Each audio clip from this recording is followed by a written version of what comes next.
So আজকে আমরা আলোচনা করব কিভাবে আপনারা জিপি eSIM অথবা বলতে পারেন যে কোনো eSIM আপনাদের ফোনে অ্যাক্টিভেট করবেন।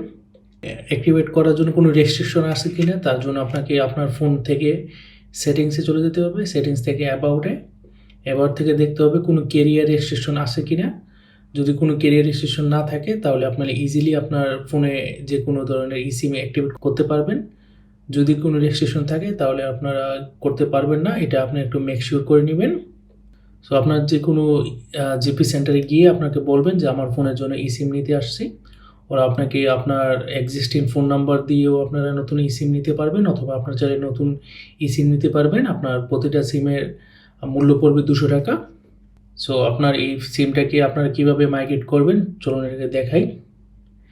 তার জন্য আপনাকে এটাকে খুলবেন। এটাকে খুলে এটার পিছনে দেখবেন একটা কিউআর কোড আছে। সো আমি কোডটা দেখাচ্ছি না একটা প্রবলেমের কারণে, কারণ এই সিমটা অলরেডি আপনারা 3বার ইউজ করতে পারবেন। এই কিউআর কোডটা 3বার ইউজ করতে পারবেন। প্রথমবার ইউজ করার পরে আপনার ফোনে এটা কানেক্ট হয়ে যাবে অটোমেটিক।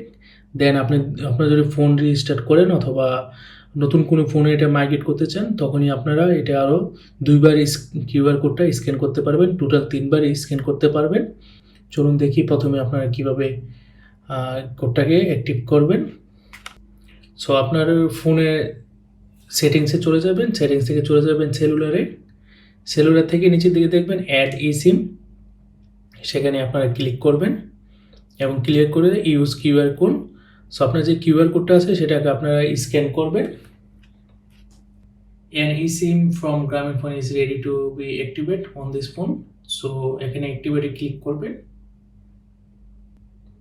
এই যে কানেক্টিং টু দ্য নেটওয়ার্ক, সাথে সাথে দেখবেন আপনার ফোনের ওপর দিকে একটা অলরেডি সিমের যে নেটওয়ার্ক আছে সেটা cellular set up complete. So আপনার গ্রামীণ phone SIM is complete.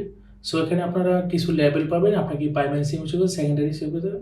So আমি এটাকে সেকেন্ডারি ফোন হিসেবে ইউজ করবো, সেকেন্ডারি সিম হিসাবে। সো আমি ফার্স্ট সিমটা রবি সিমটাকে প্রাইমারি দিলাম, এটাকে সেকেন্ডারি দিয়ে কন্টিনিউ ক্লিক করলাম। তারপরে ডিফল্ট লাইন, সেখানে আপনার কোনটাকে আপনারা কলের জন্য রাখতে চান সেটা আপনারা এখানে দিবেন। এখানে আমি প্রাইমারি দিয়ে সিলেক্ট করলাম। তারপর সেলুলার ডাটা, আপনার ইন্টারনেট কোনটা দিয়ে ইউজ করবেন সেখানে আমি প্রাইমারি সিলেক্ট করে দিয়েছি। সো এখানে আপনারা চাইলেই সেকেন্ডারি যে কোনো আপনার ডাটার জন্য সেকেন্ডারি অথবা প্রাইমারি অথবা সিম 1 অথবা সিম 2কে আপনারা সিলেক্ট করতে পারেন। সো আজকে এই পর্যন্তই। ভালো থাকবেন সবাই।